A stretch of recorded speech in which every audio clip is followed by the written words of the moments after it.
Hi, I'm Amy and I'm going to show you how to make a beaded bracelet like these. They look great worn singly, or you can stack them up for maximum effect.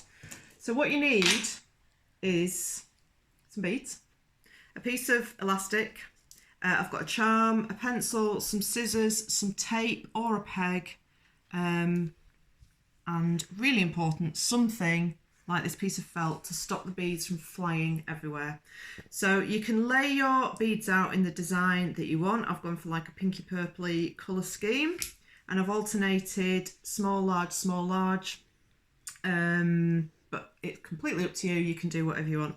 So once you've cut your elastic to size, the best way to do that is to hold it over your wrist and then give yourself another 10 centimetres either side, so you've got plenty of room to tie it off afterwards. I've got a bit of washi tape at the end. If you don't have I mean, sellotape would do, or even a clothes peg. Is just something to stop all the beads flying off the end of the elastic as you're threading them. And what I'm going to do is stick this to my tray or board so that the beads are secure once I start threading. And then off you go. The beauty of this elastic, it's very easy to thread, it doesn't fray, and it's suitable for even beads with quite tiny holes.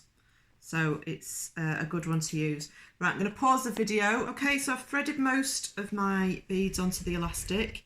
What you can do to check the length is just lay your wrist over the beads very carefully and curl it around your wrist to see how it's looking. That looks pretty good. I'm going to add in a charm, which I've threaded onto a split ring. You can pop that on anywhere in your design. And I think one more bead should do it. Then very carefully taking the elastic from the tape. What you're going to do now is try and pull the ends so that they're even on both sides, and then tie a knot around your finger.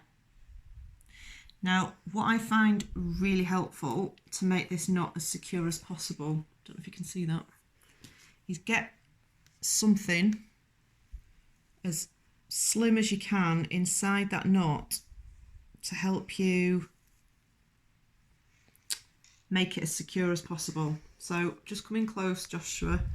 I'm going to push this pencil through the knot. Is that in focus? And then pull the knot as tight as you can. Ooh. As close to the beads as you can. Like so. And give it a really good pull. Now what you can do here, if you've got some, is add a little dab of super glue on top of that knot just to seal it and make it even more secure. But don't worry if you haven't. And taking your scissors, if you just give it a little snip as close as you can to the knot. Da, da, da, da, da. There you have your finished beaded bracelets.